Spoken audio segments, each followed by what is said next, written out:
రావాల్సిన బిడ్డలను నడిపించండి ప్రభా. నీ ఆజ్ఞను అనుసరించడం వలన వారి కుటుంబాలు దీవించబడలాగున నీ బిడ్డలను నీ పాదముల యొద్దకు నడిపించండి. ఈ ఆరాధనలో పాల్గొన్న ప్రతి బిడ్డని పేరు పేరును ఆశీర్వదించండి. వేగిరపడి సిద్ధపడి వచ్చిన వారిని నువ్వు చేర్చుకునే దేవుడు కనుక ప్రభువా, మీరందరినీ మీరు జ్ఞాపకం చేసుకుని నీ శ్రమంలో మేము పారివారం ఒకటకును శ్రమానుభవమును మేము ఇతరులతో పంచుకున్నటకు మాకు తోడైనమని యేసయ్య పుణ్యం పెట్టి వేడుకొని ప్రార్థిస్తున్నాం పరమ తండ్రి, ఆమేన్. దయతో కూర్చోనండి. క్రీస్తునందు ప్రియమైనటువంటి దేవుని బిడ్డలారా, ఈ లోకంలో మనము చూసినట్లయితే అపోస్తుల కార్యముల గ్రంథమే కానీ లేకపోతే పౌలు గారు పత్రికలు రాసినప్పుడు కానీ మనం గమనిస్తే వాటిలో మనం చూడగలిగినది ఏమిటంటే, సిలువ వేయబడిన క్రీస్తుని మేము ప్రకటించుచున్నామని అపోస్తలులు కొరింథీ సంఘానికి పౌలు గారు చెప్తూ సిలువ వేయబడిన క్రీస్తుని మేము ప్రకటించుచున్నాము అనే మాట తెలియజేయటం మనం చూడగలుగుతున్నాం. సిలువ వేయబడిన క్రీస్తును ప్రకటించవలసిన వారమై ఉన్నాం. ఎందుకనంటే ఈ లోకంలో నీ నిమిత్తము మనందరి నిమిత్తము ఆయన సిలువకు అప్పగించబడి ఉన్నాడు, ఆయన గాయపరచబడి ఉన్నాడు, ఆయన వేదన పడి ఉన్నాడు అనేది మనం గ్రహించవలసిన వారమై ఉన్నాం. అందుకనే ప్రభు యొక్క సిలువ శ్రమలను మనం జ్ఞాపకం చేసుకొని మన నిమిత్తం మనం ఇంకనూ పాపులమై ఉండగా మన నిమిత్తం ఆయన బాధపరచబడిన దేవుని యొక్క బాధను మన నిమిత్తము ఆయన బాధపరచబడి ఉన్నాడు, మన నిమిత్తము ఆయన సిలువకు అప్పగించబడి ఉన్నాడు, మన నిమిత్తం ఆయన వేదన పడి ఉన్నాడు. కనుక ఆయన యొక్క వేదనను ఆయన యొక్క శ్రమను మనం ఇతరులతో పంచుకోవాల్సిన వారమై ఉన్నాం. అందుకనే దైవ ప్రేరిత కార్యోన్ముఖత అంటే మిషన్ అంటే సువార్తను పంపబడిన వారిగా సువార్తను ఇతరులకు అందించే వారిగా మనం ఉండాలి అనేది ఇక్కడ మనం చూడగలుగుతున్నాం. ఈ మిషన్ దైవ ప్రేరిత కార్యోన్ముఖత అంటే దేవుని యొక్క పని కొరకు నీవు నేను మనమందరము శ్రమ పడవలసిన వారమై ఉన్నాం. అందుకనే ఆయన కొరకు నీవు ఏం చేయగలుగుతున్నావు? అపోస్తులు ఏమంటారా అంటే, మేము సిలువ వేయబడిన క్రీస్తును ప్రకటించుచున్నామని వారు తెలియజేస్తున్నారు. అంతేకాకుండా అపోస్తులు ఏమంటున్నారంటే, మనం గమనించినట్లయితే 2వ కొరింథీ పత్రికలో 1వ అధ్యాయము 5వ వచన భాగంలో మనం చూస్తున్నప్పుడు అక్కడ క్రీస్తు యొక్క శ్రమలో మా యందు ఎలాగూ విస్తరించునో అలాగే క్రీస్తు ద్వారా ఆదరణ మాకు విస్తరించును. క్రీస్తు యొక్క శ్రమలో మా యందు ఎలాగూ విస్తరించునో, క్రీస్తు యొక్క శ్రమలు మా యందు ఏ విధంగా ఉన్నవో అవి అన్నిటినీ మీ ముందుకు తీసుకుని వస్తున్నాం. క్రీస్తు పడిన శ్రమలు, క్రీస్తు నీ కొరకు నా కొరకు ఆయన చూపిన ఆ ప్రేమ సత్య మార్గములను గురించిన మాటలు మీ కొరకు నేను తీసుకుని వస్తూ ఉన్నాను. నేను మీ కొరకు మీ మధ్యలోనికి తీసుకుని వస్తున్నా. ఎందుకంటే యేసు యొక్క జీవము ఈ శరీరమందు ప్రత్యక్షపరచుటకై యేసు యొక్క మరణానుభవమును మా శరీరము ఎల్లప్పుడూ వహించుకొని ఉన్నది అని 4వ అధ్యాయము 10వ వచనములో చెప్పబడుతున్నది. ఇక్కడ 4వ అధ్యాయము 2వ కొరింథీ పత్రిక 4వ అధ్యాయం 10వ వచనంలో అంటారు, యేసు యొక్క జీవము మా శరీరమందు ప్రత్యక్షపరచబడుటకై యేసు యొక్క మరణానుభవమును మా శరీరమందు ఎల్లప్పుడూ వహించుకొని పోవచ్చున్నాము. మా శరీరమందు యేసు యొక్క మరణానుభవమును మా శరీరమందు మేము కనపరచాలి అనుకుంటున్నాం. అందుకనే పౌలు గారిని అపోస్తులు మనం చూసినట్లయితే క్రీస్తు కొరకు తమ జీవితాలను తమ ప్రాణమును కూడా లెక్క చేయని వారిగా ఉన్నారు అనేది మనం చూడగలుగుతున్నాం. అందుకనే దేవుని కొరకు నీవు నీ ప్రాణమును, నీ యొక్క సమయమునే కాదు నీ యొక్క శ్రమను దేవునికి అప్పగించవలసిన వారమై ఉన్నాము అనేది మనం గ్రహించాలి. యేసు కొరకు యేసు ప్రత్యక్షపరిచిన యేసు జీవమును మనం ఇతరులతో పంచుకోవాల్సిన వారమై ఉన్నాం. యేసు యొక్క జీవమును కూడా మా మత్స్యమైన శరీరములో ప్రత్యక్షపరచబడ్డకు సజీవులమైన మేము ఎల్లప్పుడూ యేసు నిమిత్తం మరణమునకు అప్పగింపబడుతున్నామని తర్వాత వచనంలో పౌలు గారు అంటున్నాడు. పౌలు గారు తర్వాత వచనంలో ఆ మాట, యేసు యొక్క జీవము కూడా మా మత్స్యమైన శరీరం మందు ప్రత్యక్షపరచున్నట్లు శరీరము సజీవమైన మేము ఎల్లప్పుడూ ఆ యేసు నిమిత్తము మరణమునకు అప్పగించబడుతున్నాం. యేసు నిమిత్తము ఈ మరణ శ్రమానుభవమునకు మేము అప్పగించబడుతున్నాం అనేది ఇక్కడ తెలియజేస్తారు. యేసు యొక్క మరణానుభవము నీ హృదయంలో ఉన్నదా? ఎక్కువసేపు మనం కూర్చోలేము, ఎక్కువసేపు ప్రార్థన చేయలేము, ఎక్కువసేపు బైబిల్ చదవలేము, ఎక్కువసేపు మనము దేవుని కొరకు ఆ సమయాన్ని హెచ్చించలేము. మరి క్రీస్తు యొక్క శ్రమానుభవము మన జీవితంలో ఎట్లా కనపరచగలుగుతూ ఉంటాం? క్రీస్తు నీ కొరకు నా కొరకు ఆయన చూపిన ప్రేమను మనము ఏ విధంగా ఇతరులతో పంచుకోగలుగుతాం? సమయము దేవుని యొక్క సమయాన్ని మనం దేవునికి ఇవ్వలేకపోతాం. ఆదివారం విశ్రాంతి దినాన్ని పరిశుద్ధంగా ఆచరించమంటున్నాడు. ఆ ఉదయ మధ్యాహ్న సాయంకాలములలో దానియేలు దావీదు ప్రార్థన చేసిన రీతిగా మనం ప్రార్థన చేయమని దేవుడు తెలియజేస్తున్నాడు.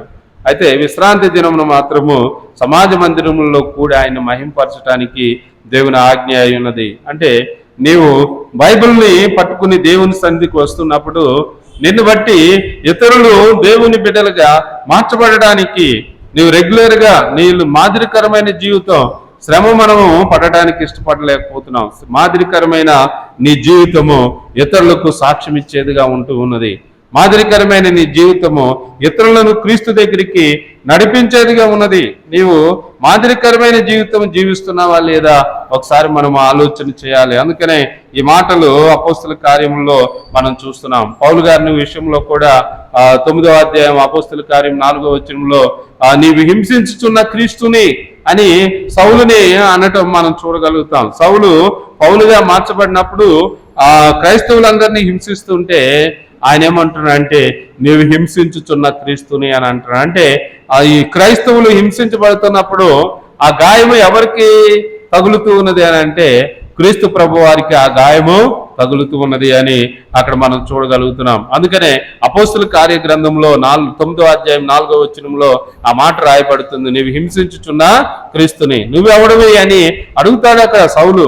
నువ్వెవరివి అని అడిగితే నువ్వు హింసించుచున్న క్రీస్తుని అని అంటాడు. అంటే నిన్ను నేను ఎప్పుడు చూడలేదు, నిన్నెప్పుడు నేను కలవలేదు, నేనెప్పుడు హింసిస్తున్నానంటే నా ప్రజలను మీరు హింసిస్తే నన్ను హింసించినట్లే అని అక్కడ రాయబడుతూ ఉన్నది మనం చూడగలుగుతాం. అందుకనే క్రీస్తు యొక్క శ్రమను మనలో కనపడడానికి మనం ప్రయత్నం చేయాలి.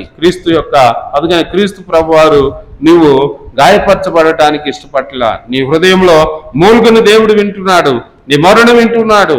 అదే మాటలు ఫిలిప్పీయులకు రాసిన పత్రిక 3వ అధ్యాయము 10వ వచనంలో చూస్తే ఏ విధము చేతనైనా మృతుల్లో ఉండి నాకు పునరుద్ధానం కలగవలనని ఆయన మరణ విషయంలో సమానుభావం గలవాడనై ఆయన పునరుద్ధాన బలమును ఎరుగు నిమిత్తము ఆయన శ్రమలో పాలువాడినొకట ఎటుతో ఎరుగు నిమిత్తము సమస్తమును నష్టముగాని వాటిని పెట్టతో సమానముగా ఎంచుకొనుచున్నాను. ఆయన శ్రమానుభవములో పాలు పొందుటకు ఎట్టుతో ఎరుగు నిమిత్తము అనే మాట మనం ఇక్కడ చూడగలుగుతున్నాం. ఆయన శ్రమలో ఆ శ్రమానుభవంలో నేను పాలు పొందటము ఎట్లాగో ఆ పాలు పొందటం ఏ విధంగా పాలు పొందాలో దాని నిమిత్తము నేను అన్నిటినీ నష్టముగా ఎంచుకుంటున్నాను, సమస్తమును నేను నష్టముగా ఎంచుకుంటున్నాను అని పౌలు గారు తెలియజేస్తున్నాడు. ఆయన సమస్తము అంటే ఆ రోమా పౌరసత్వాన్ని వదిలేశాడు. తర్వాత గమలీయేలు పాదముల యొద్ద విద్యను అభ్యసించి ఆ వేదాంత విద్యలో ఆ ధర్మశాస్త్రము ఎరిగిన వాడుగా ఉన్నాడు. అంత గుర్తింపు కలిగిన వాడు అయినప్పటికీ ప్రభు నిమిత్తం ఈ అన్నిటినీ విడిచిపెడుతున్నాడు. మోషే కూడా ఐగుప్తు ధనమును, ఐగుప్తు అధికారమును, ఐగుప్తు యొక్క పౌరసత్వమును అన్నిటిని విడిచిపెట్టి క్రీస్తు నిమిత్తము విశ్వాసమును కాపాడుకోవడానికి ప్రయత్నం చేసినట్లుగా మనం ఎబ్రీ పత్రిక 11వ అధ్యాయంలో చూస్తాం. అంటే నువ్వు క్రీస్తు నిమిత్తము ఏ విధంగా శ్రమానుభవంలోనికి నువ్వు రాగలుగుతున్నావు అనేది ప్రభు చూస్తున్నాడు. అందుకనే ఆయన శ్రమలో పాలువాడనగుట ఎట్టుతో ఎరుగు నిమిత్తము, ఆయన శ్రమలో నేను పాలువాడనగటము ఎట్లాగో, ఆయన శ్రమలో నేను పాలువాడినవటము ఎట్లాగో తెలుసుకున్న నిమిత్తము సమస్తము నేను నష్టముగా ఎంచుకుంటున్నాను అని తెలియజేస్తున్నాడు. నీవు ఆయన శ్రమలో నువ్వు పాలువాడవుతున్నావా లేదా? ఒకరోజు ఉపవాసం ఉండగలుగుతున్నావా? నీ పిల్లల కొరకు, నీ సమస్యల కొరకు, నీ ఇరుకుల ఇబ్బందుల కొరకు నీవు ఒక్కరోజు దేవుని సన్నిధిలో సమయాన్ని హెచ్చించగలుగుతున్నావు. వారంలో శుక్రవారం జరిగే ఆరాధనకు రండి, అందరూ రావాలి, ఆ స్త్రీల కొరకు కాదు, అది అందరూ రావాలి అని చెప్పేసి ప్రకటించబడుతుంటే ఎంతమంది మనం రాగలుగుతున్నాము? వారంలో ఒక్కరోజు ఆదివారం తప్ప మధ్యలో రావటానికి మనం ఇష్టపడలేకపోతున్నాం. ఆదివారం తప్ప దేవుని కొరకు మన సమయాన్ని హెచ్చించలేకపోతున్నాం. కొలస్సీయులకు రాసిన పత్రిక 1వ అధ్యాయము 24వ వచనంలో మనం చూస్తే, ఇప్పుడు మీ కొరకు నేను అనుభవించుచున్న శ్రమల యందు సంతోషించుచు సంగమాను ఆయన శరీరం కొరకు క్రీస్తు పడిన పాటలలో కొదువైన వాటి యందు నా వంతు నా శరీరం మందు సంపూర్ణం చేయుచున్నాను. క్రీస్తు పడిన పాటలలో అనే మాట రాస్తున్నాడు. క్రీస్తు శ్రమానుభవంలో, క్రీస్తు పడిన పాటలలో అనే మాటలు వ్రాయబడటం మనం చూడగలుగుతాం. అంటే క్రీస్తు ఈ సంఘం కొరకు ఎంత శ్రమపడి ఉన్నాడో, నీ కొరకు నా కొరకు ఆయన గాయపరచబడి ఉన్నాడు, నీ కొరకు నా కొరకు సిలువకు అప్పగించబడి ఉన్నాడు, నీ కొరకు నా కొరకు ఆయన ఆ పునరుద్ధానుడై తిరిగి లేచి ఉన్నాడు, ఆయన రానై ఉన్నాడు. ఆయన కొరకు నీవు సిద్ధపడి ఉన్నావా లేదా? రానై ఉన్న ప్రభువును నువ్వు ఎదుర్కొనడానికి సిద్ధపడి ఉన్నావా లేదా? ఈరోజు మనకి ఇవ్వబడిన ధ్యానాంశం అదే, క్రీస్తు బాధను ఇతరులతో పంచుకొనడం. పౌలు గారు అంటున్నాడు, ఇతరులతో పంచుకొనడానికి నేను శ్రమ పడుతున్నాను, ఇతరులతో ఆయన శ్రమలో పాలువాడినవుటకు నేను ప్రయాసపడుతున్నాను, ఆయన శ్రమను ఇతరులతో కనపరచడానికి నేను ప్రయాసపడుతున్నాను అని చెప్పేసి పౌలు గారు చెప్పడం మనం చూడగలుగుతున్నాం. అందుకనే యేసు యొక్క మరణానుభవము మన శరీరమందు ఎల్లప్పుడూ వహించుకొని పోగుచున్నామా లేదా ఒకసారి మనం జ్ఞాపకం చేసుకోవాలి. ఆయన మరణానుభవము నీ శరీరంలో కనపడుతుందా లేదా? ప్రభు చూస్తూ ఉన్నాడు. ఆయన మరణానుభవము నీలో కనపడాలని ప్రభు ఆశ కలిగిన వాడుగా ఉన్నాడు. 9వ వచనంలో, 1వ అధ్యాయము కొరింథీ 2వ పత్రిక 9వ వచనంలో అంటాడు, అక్కడ మృతులు లేపు దేవుని యందే గాని మరి మా యందేమి మేము నమ్మిక ఉంచునట్లు మన నిశ్చయము మా మటుకు మాకు కలిగి ఉండెను అనే మాట ఇక్కడ తెలియజే. మగుదు మన నిశ్చయము మా మటుకు మాకు కలిగి ఉండెను. ఇక్కడ మరణానుభవం గురించి మాట్లాడుతూ ఈ మాటలు తెలియజేస్తూ ఉన్నాడు పౌలు గారు. మాలో ఆ క్రీస్తు యొక్క మరణానుభవము మా కనపరచాలని ఆ స్వభావమును మేము కలిగిన వారుగా ఉన్నాము అని పౌలు గారు తెలియజేస్తున్నారు. మనలో క్రీస్తు యొక్క మరణ అనుభవము కనపడుతున్నదా లేదా? ఇతరులతో మనం క్రీస్తు యొక్క మరణ అనుభవములను ఇతరులతో పంచుకుంటున్నామా లేదా? ఒకసారి మనం జ్ఞాపకం చేసుకోవాలి. అంతేగాని ముసలమ్మ ముచ్చట్లతో ఎవరిని పంపుతానా, నా నిమిత్తం ఎవరిని పంపుతున్నా అని చెప్పేసి ఉజియా మరణించిన తర్వాత యెషయా ప్రవక్తకి దర్శన రూపంలో ఆ దేవుని యొక్క రాజ్య పరిపాలన గురించిన దర్శనము కలిగిన ఆ గ్రంథాన్ని యెషయా గ్రంథములో ఆ దర్శనాన్ని యెషయా గ్రంథము 6వ అధ్యాయంలో రాయటం మనం చూడగలుగుతున్నాం. రాజైన ఉజియా మృతి పొందిన సంవత్సరంలో ఆ తర్వాత సింహాసనం మీద ఆసీనుడై ఉన్న ప్రభు కనపడటం అక్కడ మనం చూడగలుగుతున్నాం. అయితే ఇక్కడ మనం గమనించినట్లయితే దేవదూతలు ఉన్నవి, అక్కడ పరిశుద్ధుడు పరిశుద్ధుడు అని ఆ వేవేల దూతలు సైన్యములకు అధిపతి యెహోవా దేవుడు పరిశుద్ధుడు పరిశుద్ధుడు అని చెప్పి ఆ గొప్ప స్వరముతో ఆ గాన ప్రతిగానములు వినపడుతున్నవి అక్కడ మనం చూడగలుగుతున్నాం 3వ వచనంలో. అయితే దీనిలో మనం గ్రహించవలసింది ఏమిటంటే ఆ పరిశుద్ధుడు పరిశుద్ధుడు పరిశుద్ధుడు అని వేవేల నోళ్లతో గాన ప్రతిగానములు చేపడుతున్న ప్రభు దగ్గర ఈయన ఎక్కడ ఉన్నాడు, ఎట్లా ఉన్నాడు, నీవు దేవుని దగ్గర ఎట్లా ఉన్నావు? అహంకారంతో, గర్వంతో, అవిధేయతతో నువ్వు ఉన్నట్లయితే నీ స్వీయ పరీక్ష నువ్వు చేసుకోవాలి. ఇక్కడ ప్రవక్త కూడా అక్కడ నిలబడినప్పుడు గడప వారి కంఠస్వరములకు గడప కమ్మీలు పునాదులు కదులుచున్నప్పుడు మందిరపు ధూపము చేత నిండి ఉన్నప్పుడు అప్పుడు అంటున్నాడు, ఈయన స్వీయ పరీక్ష చేసుకుంటున్నాడు. నువ్వు సంఘానికి వచ్చేది ఎందుకనంటే నువ్వు స్వీయ పరీక్ష చేసుకునటానికి, అందుకే స్వపరీక్ష చేసుకునటానికి, నిన్ను నువ్వు పరీక్షించుకొనడానికి నువ్వు గుడికి రావాలి. నిన్ను నువ్వు పరీక్షించుకొనడానికి గుడికి రావాలి.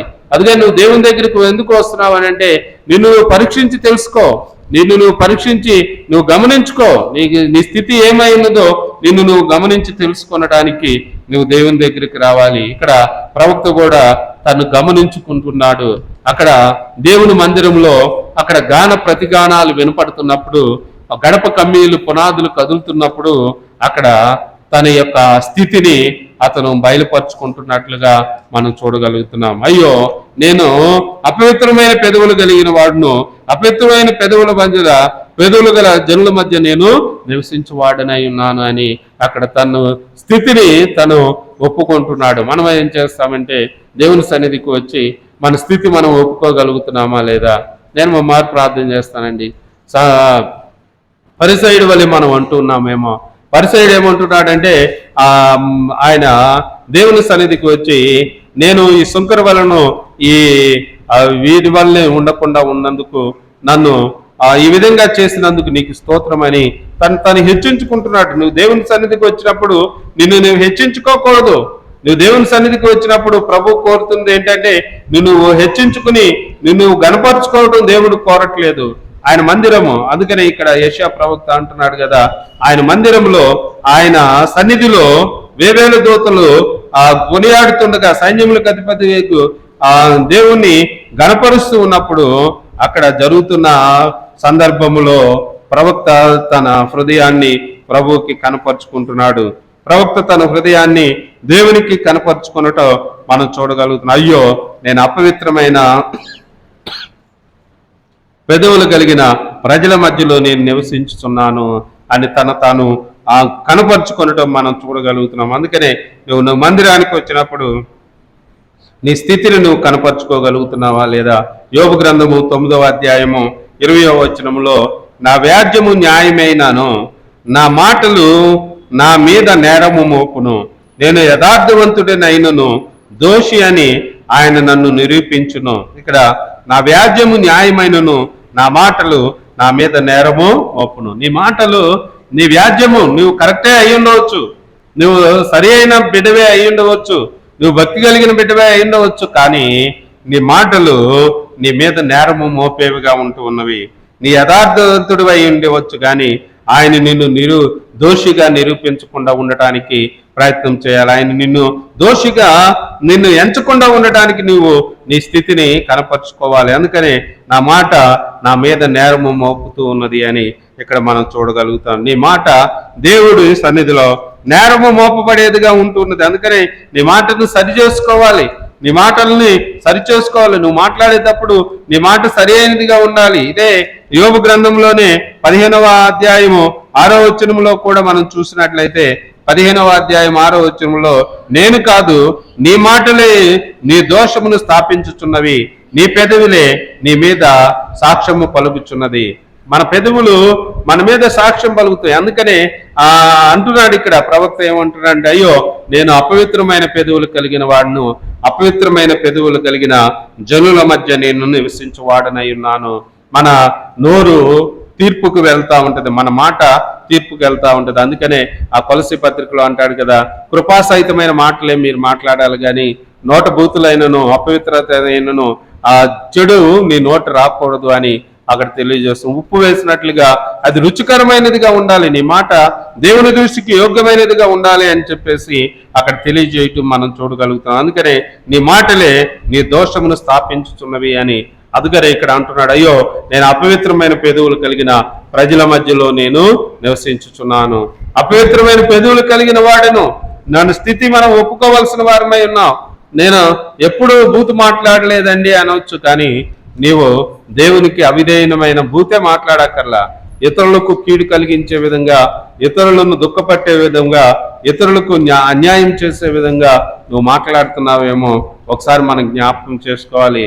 64వ కీర్తన 64లో 8వ వచనంలో అక్కడ మనం చూస్తున్నప్పుడు వారు కూలెదరు, వారు కూలుటకు తమ నాలుక కారణము, వారిని చూచి వారందరూ తల ఊచుదురు.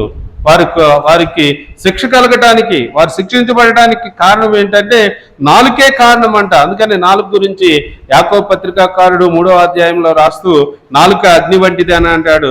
నాలుక శరీరంలో చిన్న అవయవం అయినప్పటికీ అది ఎంతో దోషమును కలిగిస్తుందని చెప్పి తెలియజేస్తున్నాడు. అందుకని 32 పళ్ళుని నాలుక అంటూ ఉన్నదట. మీరు నాకు ఎంతో సహాయం చేస్తున్నాడు, గట్టి గట్టి పదార్థాలని తిని అది జీర్ణం అవటానికి, నాకు రుచిగా నేను ఆ రుచిని పొందటానికి మీరు నవిలి నా నోటికి నా నాలుక మీద పెడుతున్నారు, ముద్దగా చేసి నా నాలుక మీద పెడుతున్నారు అని చెప్పి 32 పళ్ళుతో అంటూ నాలుక అందంట, నేను నీకేం చేయాలి, మీరు నాకు ఆ పదార్థములన్నిటిని మెత్తగా చేసి రుచి కలిగే విధంగా నా నాలుక అందిస్తున్నారు కదా, నేను మీకేం చేయాలి అని చెప్పేసి అని అంటే ఈ 32 పళ్ళు అని అందట, నీ నాలుకను నువ్వు కాపాడుకుంటే మాకు కీడు జరగకుండా ఉంటది అని అందట 32 పళ్ళు. ఎందుకని అంటే నువ్వు మాట్లాడే మాటను బట్టి అందరూ నీ 32 పళ్ళు ఊడతాయి అని చెప్పి అంటున్నారు. అందుకనే నీ నాలుకను నువ్వు జాగ్రత్తగా ఉపయోగిస్తే ఆ 32 పళ్ళు రాలుతాయి అని చెప్పేసి ప్రజలందరూ మమ్మల్ని తిడుతున్నారు.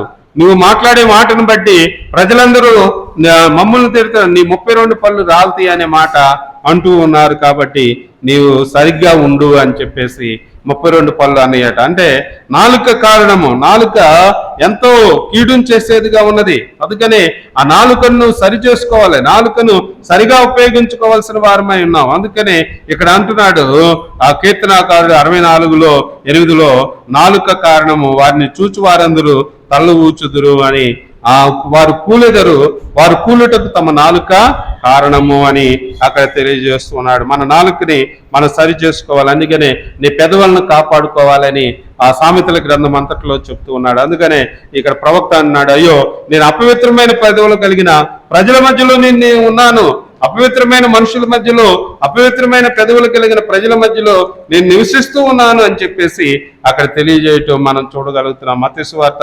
23:31 కూడా మనం చూస్తే, అందువలననే మీరు ప్రవక్తలను చంపిన వారు కుమారులై ఉన్నారని మీ మీద మీరే సాక్ష్యం చెప్పుకొనుచున్నారు అని ఇక్కడ వ్రాయబడుతున్నది. అంటే మన మీద మనకే సాక్ష్యము పలికే సమయము ఆసన్నమవుతూ ఉన్నది. అందుకని నీవు జాగ్రత్త కలిగి ఉన్నావా లేదా, స్వీయ పరీక్ష చేసుకోవాలి. అంటే స్వపరీక్ష చేసుకోవాలి. నీ భక్తి ఎంతవరకు ఉన్నది, నీ విశ్వాసం ఎంతవరకు ఉన్నది, నీవు భక్తి గలవాడిని అనుకుంటున్నావు కానీ నువ్వు దేవునికి ఇష్టమైన బిడ్డగా ఉంటున్నావా లేదా.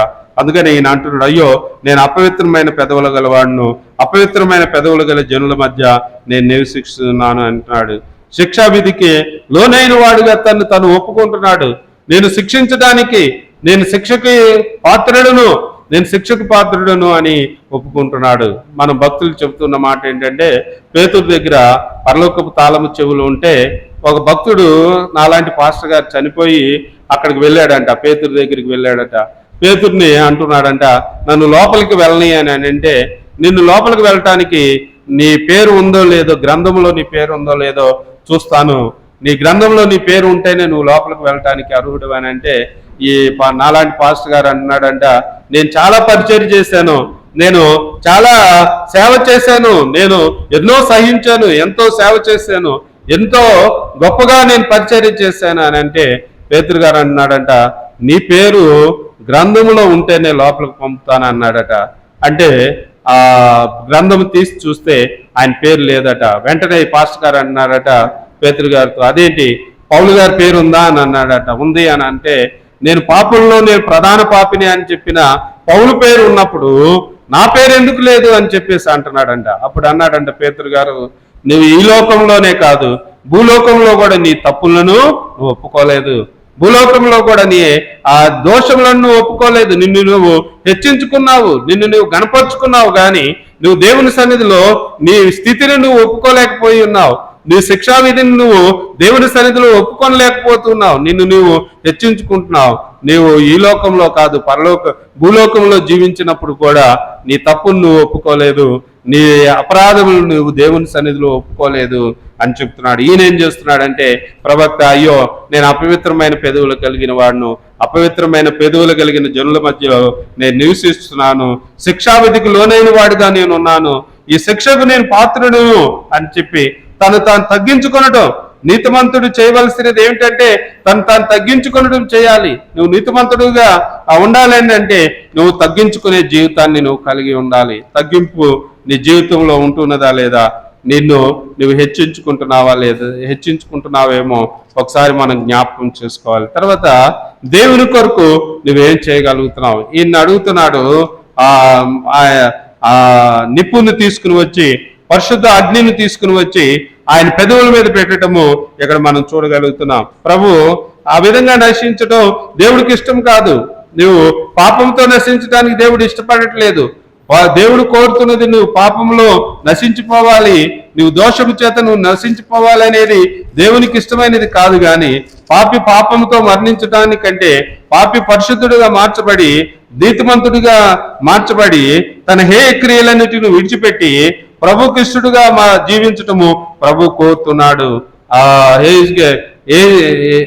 యెహెజ్కేలు గ్రంథము 18వ అధ్యాయము 31వ వచనంలో అక్కడ అంటున్నాడు కదా, 31వ వచనంలో, మీరు జరిగించిన ఆ అక్రమ క్రియలన్నింటినీ విడిచి నూతన హృదయమును నూతన బుద్ధి తెచ్చుకొనుడి.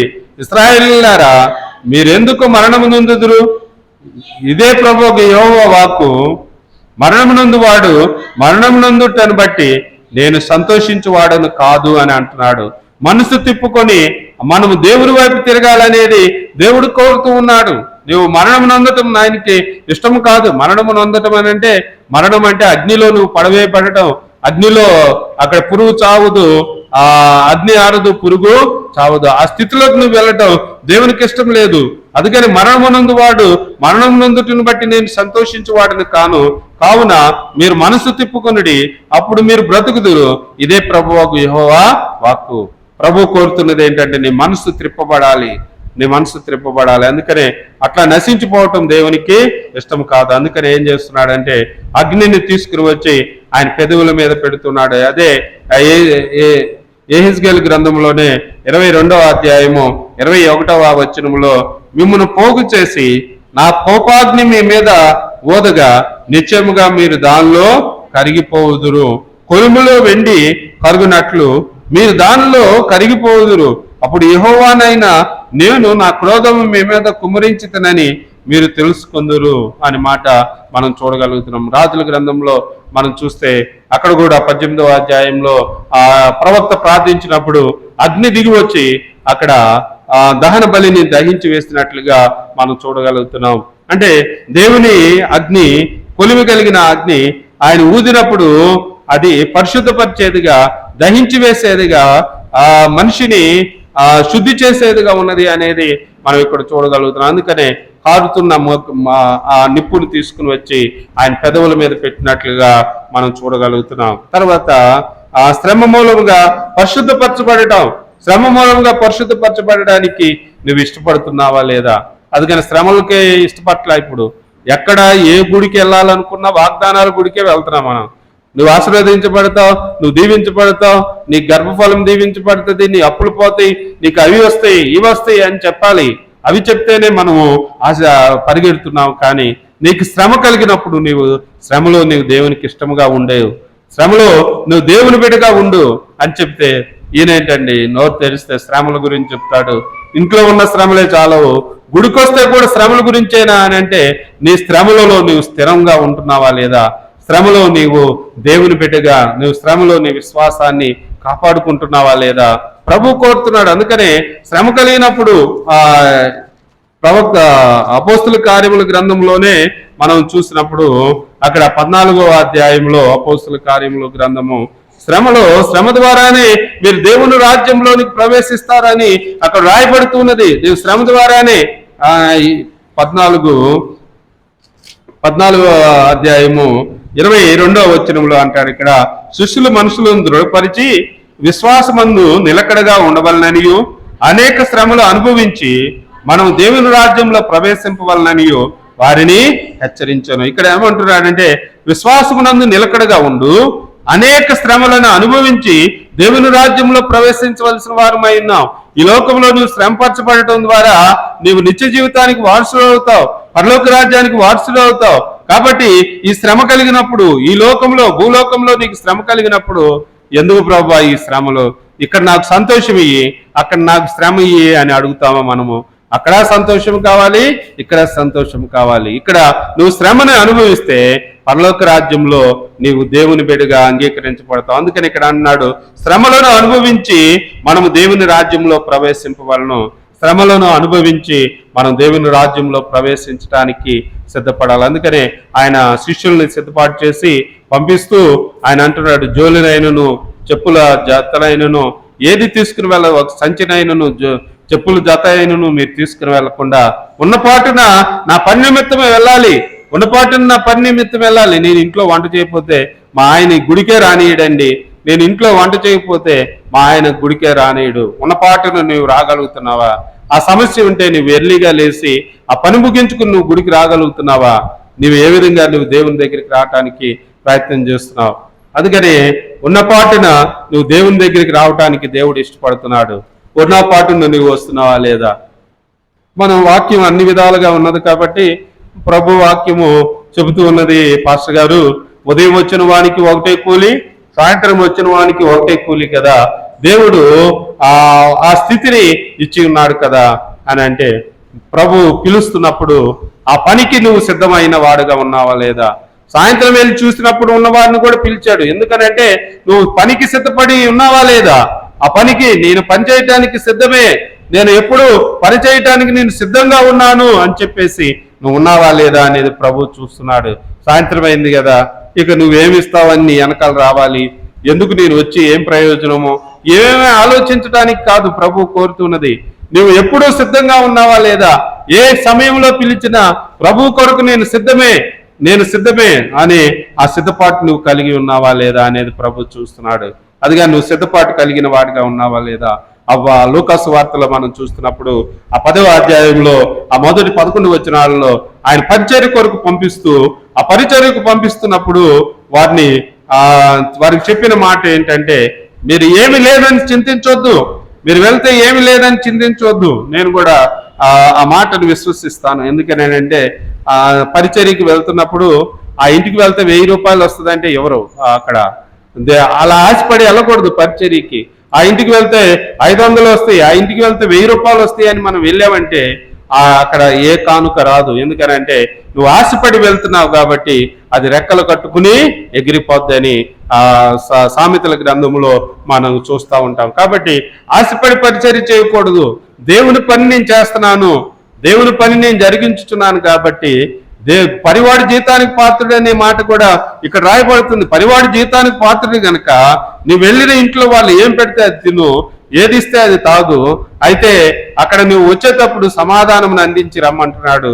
సమాధానాధిపతి అక్కడ ఉంటే ఆ సమాధానం అక్కడ నిలిచి ఉంటుందని చెప్పి పరివాడి జీతానికి పాత్రుడు కాబట్టి ఆ దేవుడే ఆ జీతాన్ని సర్దుబాటు చేస్తూ ఉంటాడు, దేవుడే ఆ జీతాన్ని ఏర్పాటు చేస్తూ ఉంటాడు. కాబట్టి మనం పని చేసామా లేదా, దేవుని కొరకు పని చేసామా లేదా అనేది ప్రభువు నేర్పుతున్నాడు. ఎందుకంటే మిమ్మల్ని తోడేల మధ్యలోకి పంపుతున్నాను, గొర్రెల పిల్లలను పంపినట్లుగా తోడేల మధ్యలో నీకు గొర్రె పిల్లలను పంపినట్లుగా మిమ్మల్ని పంపుతున్నాను. గొర్రెపిల్ల వంటి మనస్సు కలిగి నువ్వు వెళ్ళాలి.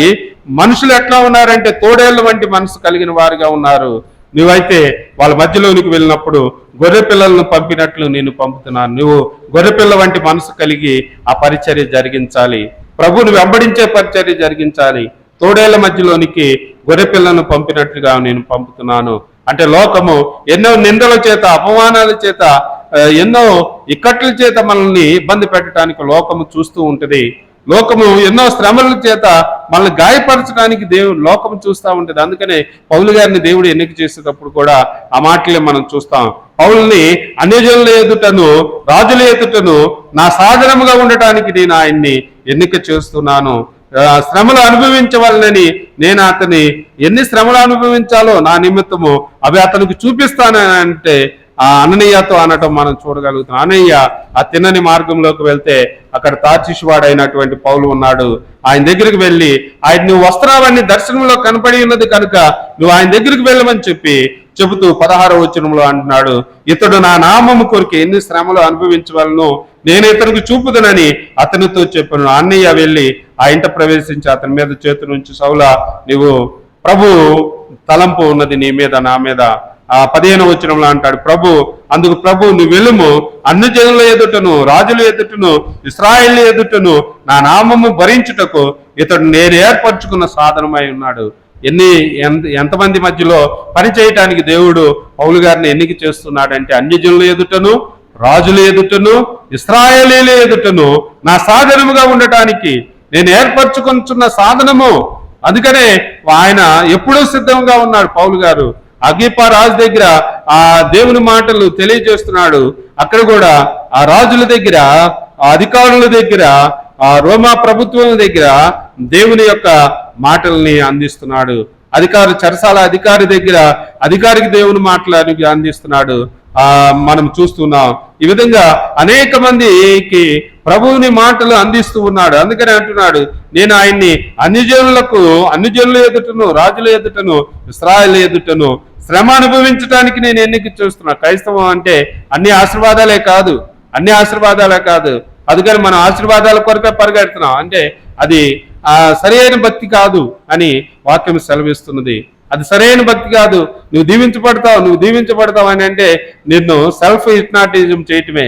నువ్వు దీవించబడతావు అనేది నువ్వు కూడా చేసుకోవచ్చు. అది ఆ మాట పాస్టర్ గారే ఇక్కడ ఆల్టర్ దగ్గర నుంచుని దేవుని మాటలు, గద్దింపు మాటలు అందించకుండా నువ్వు దీవించబడతావు, నువ్వు ఆశీర్వదించబడతావు, నీవు ఘనత పొందుతావు, నీవు కానీ ఇవన్నీ మేము చెప్పాల్సిన అవసరం లేదు. ఎందుకంటే నువ్వు కూడా సెల్ఫ్ ట్రైన్ చేసుకోవచ్చు. నేను ధైర్యవంతుడిని, నేను ఈ పని చేయగలను, నాలో భయం లేదు, ఈ విధంగా నీవు ఎప్పుడు అనుకుంటా ఉంటే ఆటోమేటిక్ గా నీలో ఆ ధైర్యం వృద్ధి చెందుతూ ఉంటది. ఇక్కడ మేము నుంచుని ఆదివారం రోజే మీరు ధైర్యవంతులు, మీరు తెలివి కలిగిన వారు, మీరు గొప్పవాళ్ళు అని మేము చెప్పక్కర్లా. ఎందుకనంటే కానీ మేము చెప్పవలసింది ఏంటంటే శ్రమలో నీవు దేవునికి ఇష్టమైన బిడ్డగా ఉంటున్నావా లేదా, ఆ శ్రమ అనుభవం ద్వారా పరలోక రాజ్యంలో నువ్వు ప్రవేశించడానికి నువ్వు సిద్ధపడుతున్నావా లేదా, అన్ని ఆశీర్వాదాలకు కావాలా. అందుకనే పౌలుని ఎన్నిక చేసుకుంటున్నప్పుడు కూడా ప్రభు ఏం చేస్తున్నాడంటే తోడేళ్ల మధ్యలోనికి పంపిస్తున్నట్లుగా, తోడేళ్లు వంటి స్వభావం కలిగిన వారు, మనుషులందరూ తోడేళ్ళని కాదు, ఇక్కడ తోడేళ్ల వంటి స్వభావం కలిగిన వారి మధ్యలో నీవు ఉంటున్నప్పుడు గొర్రెపిల్ల వంటి మనసు కలిగి నువ్వు పరిచర్య జరిగించు. గొర్రెపిల్ల వంటి అది కానీ శ్రమ కలిగినప్పుడు నువ్వు దుఃఖపడవద్దు, కానీ శ్రమ కలిగినప్పుడు నువ్వు చేయాల్సింది ఏంటంటే ప్రభుని ఆశ్రయిస్తున్నావా లేదా, శ్రమ కలిగినప్పుడు దేవుని సన్నిధికి నువ్వు వస్తున్నావా లేదా, శ్రమ కలిగినప్పుడు ప్రార్థన చేస్తున్నావా లేదా. దానియేలు అక్కడ రాజు శాసనం చేసినప్పుడు దానియేలు ఏం చేస్తున్నాడంటే ప్రభునే ఆశ్రయిస్తున్నాడు, కానీ శాస్త్రానికి భయపడలేదు.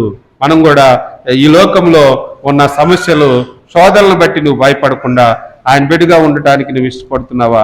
శ్రమ మూలముగా పరిశుద్ధపరచబడడానికి యోబును మనం చూడగలుగుతున్నాం. యోబు శ్రమ మూలముగా పరిశుద్ధపరచబడిన వాడిగా మనం చూడగలుగుతున్నాం. ఆ శ్రమలో భార్య ఏమంటుందంటే నువ్వు దూషించి దేవుణ్ణి నిందించి వచ్చేయమంటున్నది, కానీ యోబు భక్తుడు మాత్రం శ్రమ మూలముగా పరిశుద్ధపరచబడిన వాడిగా మనం చూడగలుగుతున్నాం. 23వ అధ్యాయము యోబు గ్రంథము 23వ అధ్యాయము 10వ వచన భాగంలో మనం చూస్తున్నప్పుడు,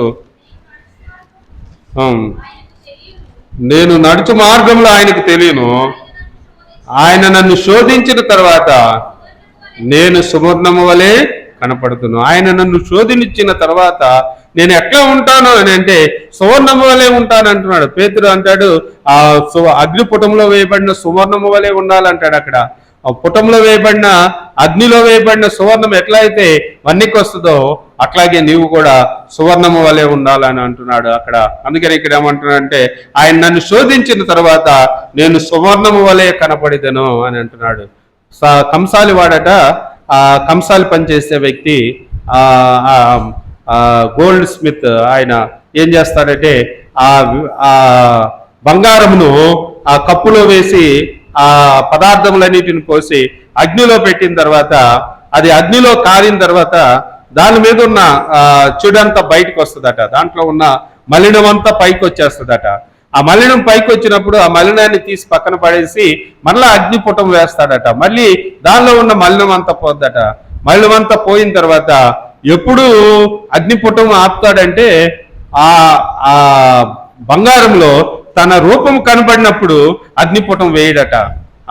ఆ బంగారంలో తన రూపం కనపడుతున్నప్పుడు అది శుద్ధి చేయబడిందని చెప్పేసి దానితో ఒక విలువైన వస్తువుని తయారు చేస్తాడట.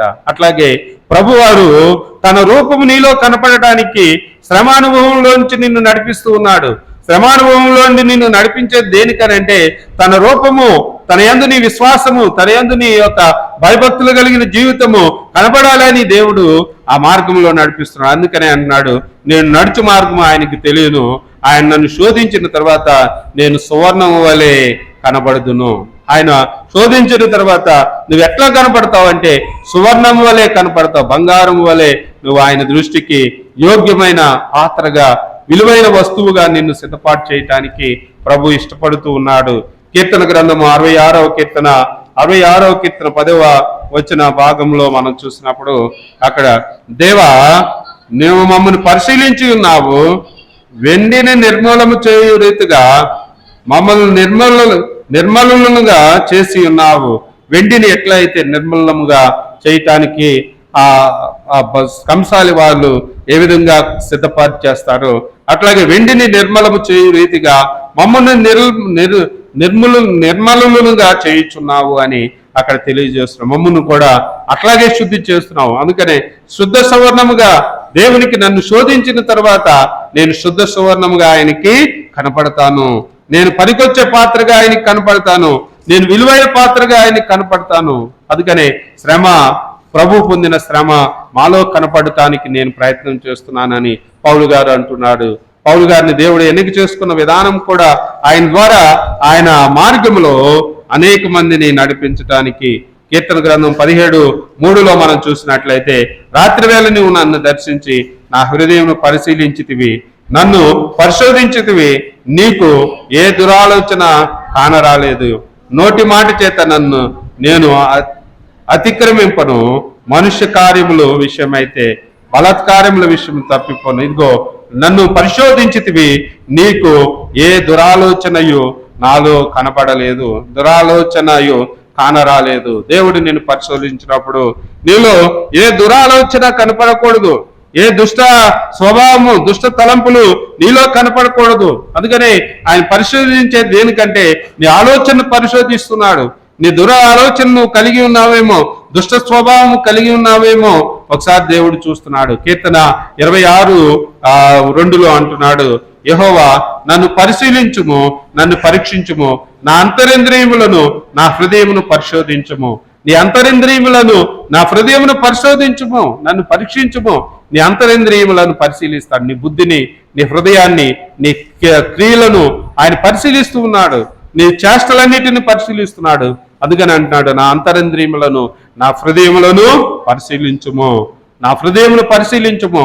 నీ హృదయము వ్యాధి కలిగినది, బహు ఘోరమైనదిగా ఉన్నది కనుక, నీ హృదయంలోంచి చెడు వస్తూ ఉన్నది కనుక హృదయమును పరిశీలిస్తూ ఉన్నాడు అని మనం చూడగలుగుతున్నాం. నీ హృదయము శోధించబడుతున్నది, నీ హృదయము పరిశీలించబడుతున్నది నువ్వు దేవుని దృష్టికి. అందుకనే శ్రమల మూలముగా నువ్వు పరిశుద్ధుడుగా నువ్వు మార్చబడాలి అనేది ప్రభు కోరుతూ ఉన్నాడు.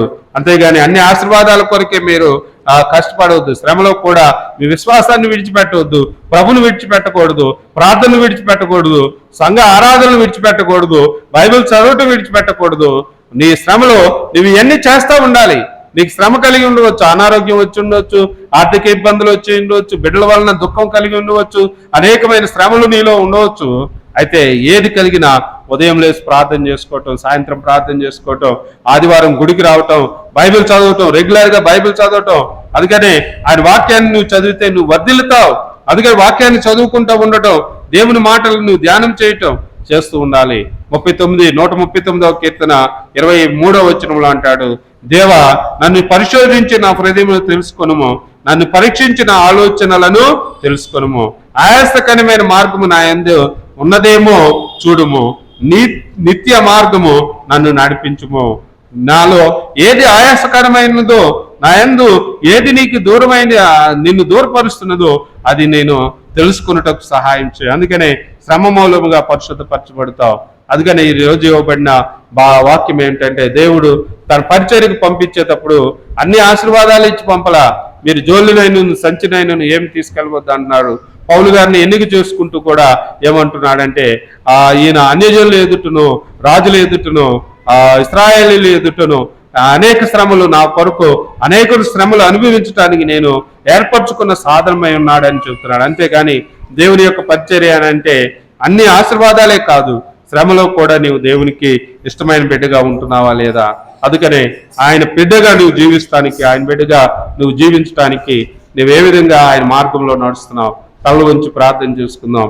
శ్రమానుభవంలో నీవు ఇతరుల మధ్యలో సాక్షిగా ఉంటున్నావా లేదా?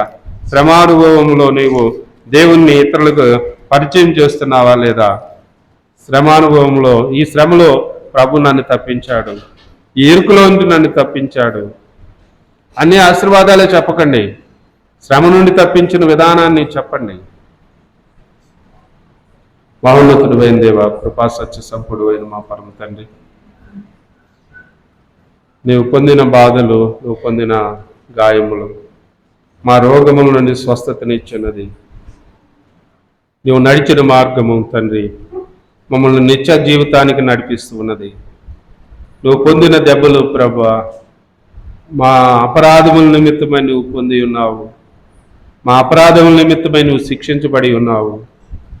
మా అపరాధముల నిమిత్తమై నువ్వు సిలువ వేయబడి ఉన్నావు. మేము గుర్తెరిగి ఈ లోకంలో తండ్రి నీ సాక్షులుగా, నీ పరిచారకులుగా ఉండుటకు సహాయం చేయండి. ఈ లోక ధనాన్ని ఆశించి కాకుండా తండ్రి పరలోక ధనమును సమకూర్చుకున్నటకు ప్రార్థించుట యందును, వాక్య ధ్యానం యందును, ప్రభు వాక్యాన్ని ధ్యానించుట యందును, సంఘ ఆరాధనలో పాల్పంపులు పొందుటలోను మాకు తోడుగా ఉండండి.